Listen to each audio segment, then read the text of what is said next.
চাইছেন। তখন সেবক উত্তর দিলেন, কেপি মানে হচ্ছে কৃষ্ণ প্রেম। আর গুরু মহারাজ সঙ্গে সঙ্গে হো হো করে হেসে উঠলেন।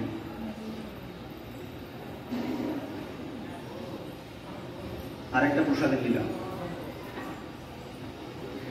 না এটা প্রসাদের লীলা নয়, প্রসাদ পাওয়ার পরে গুরু মহারাজ, এটা কোন জায়গায় আমি ভুলে যাচ্ছি, সম্ভবত কলকাতাতে গুরু মহারাজ প্রসাদ গ্রহণ করা হয়ে গেছে। দিয়ে গুরু মহারাজ একটা রুমে বসে আছেন। আর গুরু মহারাজের একজন সার্ভেন্ট এসে গুরু মহারাজকে একটা লিস্ট ধরিয়ে দিয়েছেন, নামের লিস্ট, যে সমস্ত ভক্তরা গুরু মহারাজের সঙ্গে দেখা করতে চায়। সেই সমস্ত ভক্তরা সবাই লাইন দিয়ে বাইরে দাঁড়িয়ে রয়েছে। আর গুরু মহারাজ ওই নামের লিস্টটা হাতে নিয়ে বলছেন যে আমি সবার প্রথম রামের সঙ্গে দেখা করতে চাই।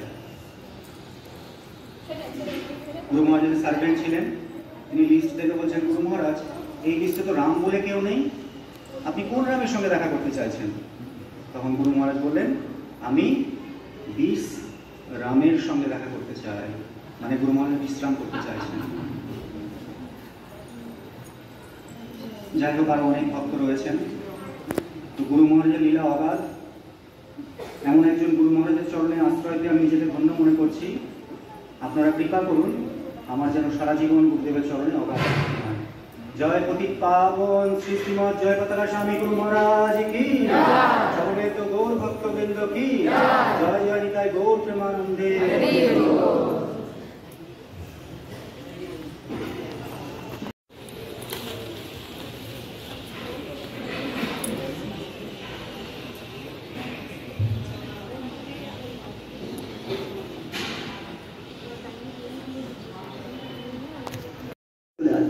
ঠিক আগের দিন শুনি 6 তারিখ গুরু মহারাজ প্রবেশ করছে। ঠিক হ্যাঁ, আর যখন আসছে তখন রাজা বাদ পাশে রাজা আসলো, এরকম অভিষেক বা আগমনের উপলক্ষে যে আয়োজন করছে আমি দেখে আনন্দিত হয়ে গেলাম। গুরু মহারাজ মায়াপুরে প্রবেশ করার সাথে সাথে সেখানে কি উপর থেকে দেবতারও কিন্তু আসে, আর তো অসংখ্য লোক হয় গুরু মহারাজ দর্শন করার জন্য। তিনি এমন একটি গুরুদেবের চরণে আমরা আত্মসমর্পণ করেছি। এবং গুরু মহারাজ যখন আমরা গুরু মহারাজ দীক্ষা প্রদান করি তখন সমস্ত পাপগুলো তিনি গ্রহণ করেন। একবার বক্তৃতার প্রভু বলছেন গুরু মহারাজের সামনে, বলছেন আমাদের গুরুদেব আমাদের পাপগুলো সংহরণ করেন। বলছে খালি আমার শিষ্য না, আমি সমগ্র পৃথিবীর পাপ নেওয়ার জন্য, মানুষের পাপ নেওয়ার জন্য, জীবের পাপ নেওয়ার জন্য প্রস্তুত থাকি সর্বদা। তা আমাদের এই জন্য আমরা যথার্থ শিষ্য হওয়ার চেষ্টা করতে হবে। গুরু মহারাজ কত কষ্ট করছে আমাদের জন্য। তিনি বারবার বলছে আমার 20,000 অযোগ্য শিষ্য গ্রহণ করেছি, তার জন্য আজকে আমি কষ্ট পাচ্ছি, অসুস্থ নিরাশ। আমাদের চেষ্টা করা উচিত, আমরা নিজেকে চেষ্টা করা।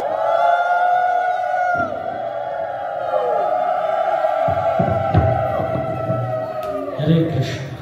जय नित्यानंद प्रभु की जय, श्री प्रभुपाद की। তো আসলে গুরু মহারাজের কথা, আমি অনেক সময় গেস্ট আসলে তাদের সঙ্গে গুরু মহারাজের কথা আলোচনা করতে করতে কখনো রাত্র অনেক রাত হয়ে যায়। আসলে অনেকটা সময় কাটিয়েছি গুরু মহারাজের সান্নিধ্যে, তার পার্সোনাল সেবায়। অনেক লীলা, আমি একটা দুটো লীলা বলবো। আর আজকে আমি এখনই গুরু মহারাজের আগে লেখালেখি করতাম, বোধহয় 15 বছর কি 20 বছর পরে আজকে একটু লিখলাম। মায়াপুর থেকে পূজারী গুরু মহারাজের সেবক শ্রীবাস প্রভু আমাকে বারবার রিকোয়েস্ট করছে এবছর যে পত্রিকাটা বেরিয়েছিল সেটাতে কিছু লেখায়, কিন্তু আমি সময় পাইনি।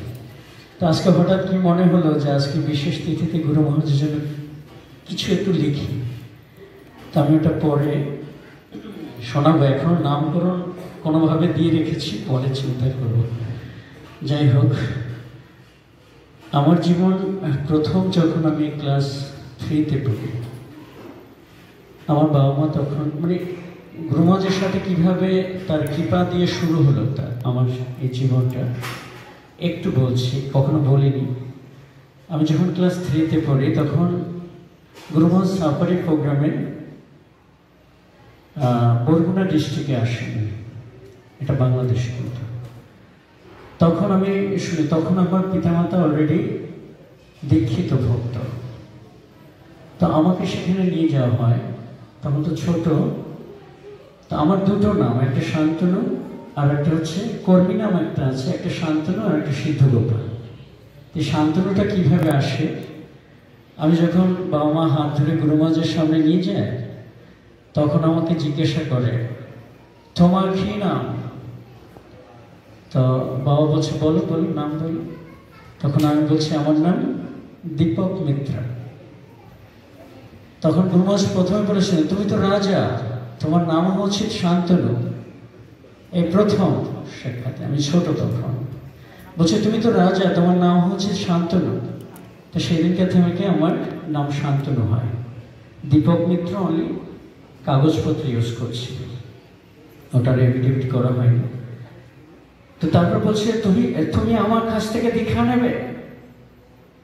আমি তো ছোট, আমি ঠিক, বাবা বলছে বলো বলো, হ্যাঁ হ্যাঁ, আমি মাথা নাড়াচ্ছি। গুরুমা বলছে আমার চরণে পুষ্পার্পণ করো, তুমি আমার চরণে পুষ্পার্পণ করো। তা আমি পুষ্পার্পণ তখন তো বুঝতে পারছি না। আমার বাবা বলছে যে গুরুমা বলছে চরণে ফুল দিতে, তুমি একটু ফুল দাও। তখন ওখানে ফুল ছিল, আমি চরণে ফুল দিয়েছি। এটা কিন্তু একটা স্টেজ প্রোগ্রামে আমার বাবা মা আমাকে দেখাতে নিয়ে গেছে গুরুমাজকে। তখন আমি সাথে সাথে চরণ দিলাম। বলছে তুমি এখন গৃহে ফিরে যাও, তোমার পিতা মাতার কথা শ্রবণ করো, আমি তোমার গৃহে পৌঁছে যাব।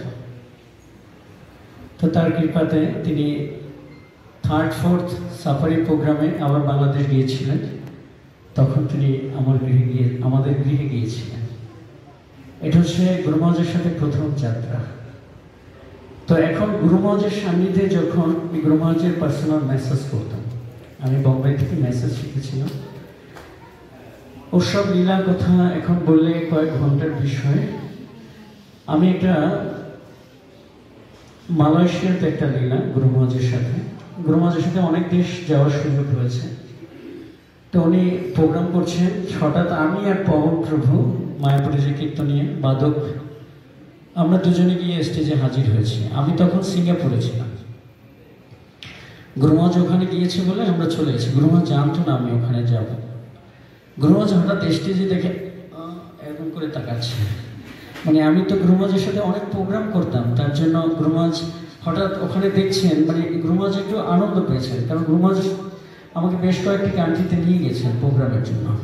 হঠাৎ করে ওখানে দেখে বলছে তুমি এখানে কি করে? আমি বলছি গুরুমহাজ আমি সিঙ্গাপুরে ছিলাম, এখানে চলে এলাম আপনার প্রোগ্রামের কথা শুনে। আমি সিঙ্গাপুর থেকে অনেক প্রোগ্রাম অ্যাটেন্ড করেছি গুরুমহাজের সাথে, থাইল্যান্ড, তারপর ইন্দোনেশিয়া, তারপর মালয়েশিয়া। তো উনি খুব আনন্দ পেলেন এবং সাথে সাথে না আমার কিছু গ্লোরিফিকেশন করতে লাগলেন যে এ অনেক মায়াপুর থেকে একজন, এটা আমার বলা উচিত নয়, উনি এই শব্দটি উচ্চারণ করেছিলেন, তোমরা অনেক সৌভাগ্যবান, মায়াপুর থেকে একজন গন্ধর্ব এসে তোমাদের অনেক আনন্দ দিতে পারবে, এবং একজন ভালো বিধবা পবন কুমার, মানে পবন প্রভুর কথা বলছে। তারপর পবন সম্পর্কে একটু গ্লোরিফিকেশন করলো। তো এই কথা শোনার পরে সবাই গুরুমহাজ যখন তার মুখ থেকে কিছু বলছেন, আমি পতিত, কোনো যোগ্যতা নেই, তবুও তিনি বলছেন কিছু। তো এটা তার কৃপা।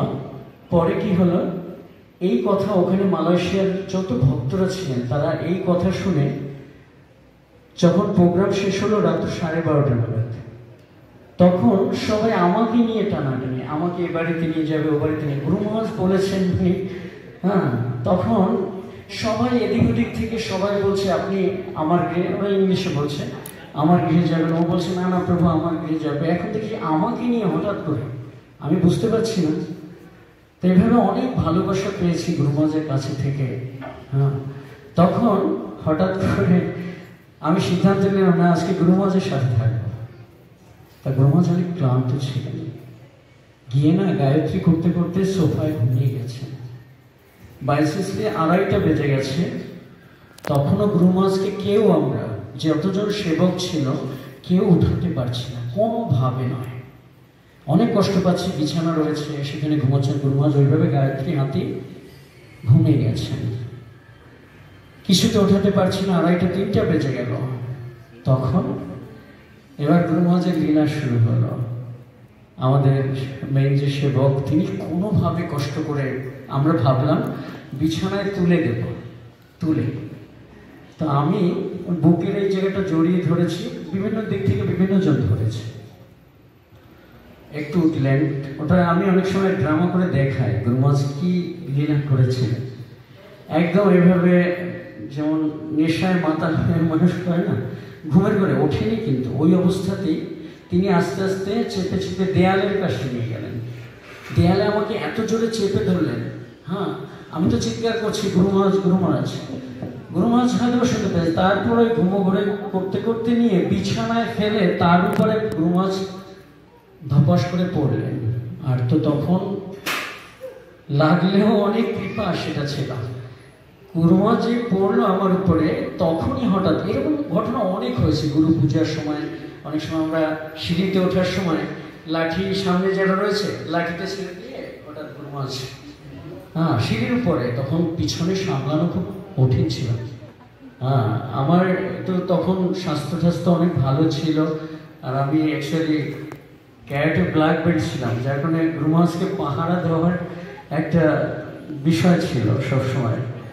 তো আমি পিছনেই থাকতাম, গুরু মহারাজ যদি কোনোভাবে কোনো লীলা করতে যায়, কেননা ছেড়ে দিল এভাবে শরীরটাকে, তো ওই শরীরটাকে সামলানো আমাদের 5-6 জনের দ্বারা অসম্ভব হয়ে পড়ত। তখন গুরু মহারাজ বিছানায় যখন পড়লেন, পড়েই উঠে আমাকে বলছে, হে, তুমি আমার বিছানায় কেন? তুমি জানো আমি তোমার গুরু আর তুমি আমার শিষ্য, তুমি অপরাধ করছো, আমার বিছানায় তুমি কেন শয়ন করছো? আমি বলছি, গুরু মহারাজ আমি এখানে আসিনি, আপনি আমাকে এভাবে ফেলে এভাবে বলছে, না তুমি অপরাধ করছো। এটা কিন্তু সম্পূর্ণ লীলা ছিল, গুরু মহারাজের মজা ছিল।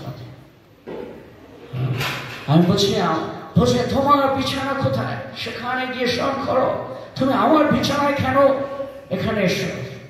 তো এইভাবে করে আমি আসলে গুরু মহারাজের সাথে সাথে থেকে, আমার কিছু কান্ট্রিতে আছে গেলে বাচ্চারা আসে গুরু মহারাজের এইভাবে কথা শোনার জন্য, গুরু মহারাজ কিভাবে কথা বলে, কিভাবে লীলা বলে। তো পরে গুরু মহারাজকে সবাই বোঝালেন যে গুরু মহারাজ, আপনি ঘুমো ঘরেই ওকে এই বিছানায় ফেলেছেন। হ্যাঁ, তখন গুরু মহারাজ, চলে যাও তোমার বিছানায়। আমি বলছি, গুরু মহারাজ এখন মঙ্গল আরতির সময়। তাহলে তো আমি ঘুমাতে পারবো না, তোমাদের জন্য আমি ঘুমাতে পারছি না। আমি বলছি, এভাবে ছিল। আরেকটা এভাবে লীলা বলে, আমি যখন বোম্বাইতে সেবা করতাম গুরু মহারাজের, একদিন ফ্লাইট থেকে গুরু মহারাজের ফ্লাইট থেকে নামার পরে গাড়িতে যখন আসছি, পিছনে বসে আমি মেসেজ করছি গুরু মহারাজকে। মেসেজ করার পর যখন মন্দিরে এসছে, মন্দিরে আসার পরে এই লীলাটা বলার পরে আমি কবিতা, এটা সংক্ষিপ্ত, সরি। তো গুরু মহারাজ যখন রেস্ট করবেন, তখন আমাকে বললেন যে 45 মিনিটস পরে আমাকে তুলে দেবে, হ্যাঁ, আমার ফ্লাইট আছে এতটায়, 45 মিনিট তিনি রেস্ট নেবেন। তা আমি তো ওখানে পাগুলো, গুরু মহারাজের সারা শরীর হচ্ছে, আমি ওই শরীরটাকে নিয়ে খেলা করেছি, তো এখন খুব কষ্ট হয়। গুরু মহারাজ অসুস্থ হওয়ার পরে আমি কাছে যাই না কখনো, আমি দূর থেকেই তাকে দর্শন করি, প্রণাম করি, কারণ এখন আমাদের ওই সেবা।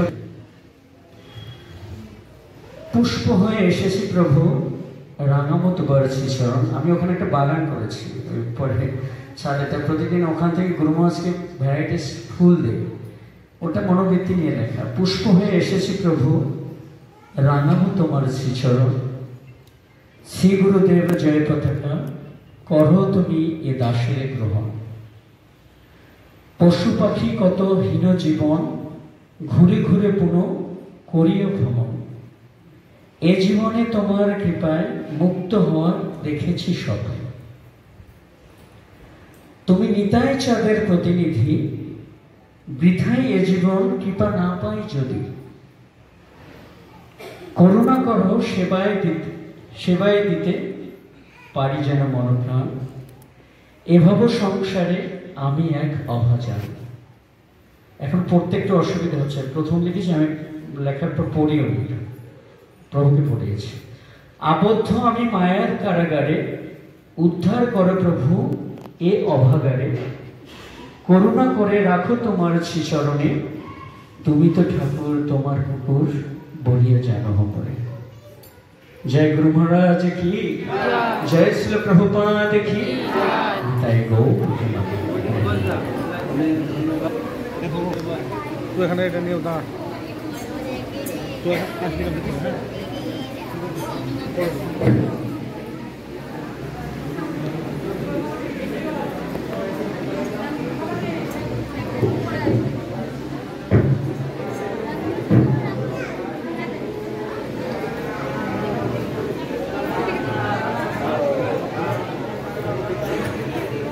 हरे कृष्ण हरि बोल, हरे कृष्ण हरि बोल, हरे कृष्ण श्री राधे हरि बोल।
जय श्री कृष्ण चैतन्य प्रभु नित्यानंद श्री अद्वैत साधु गौरवृंद।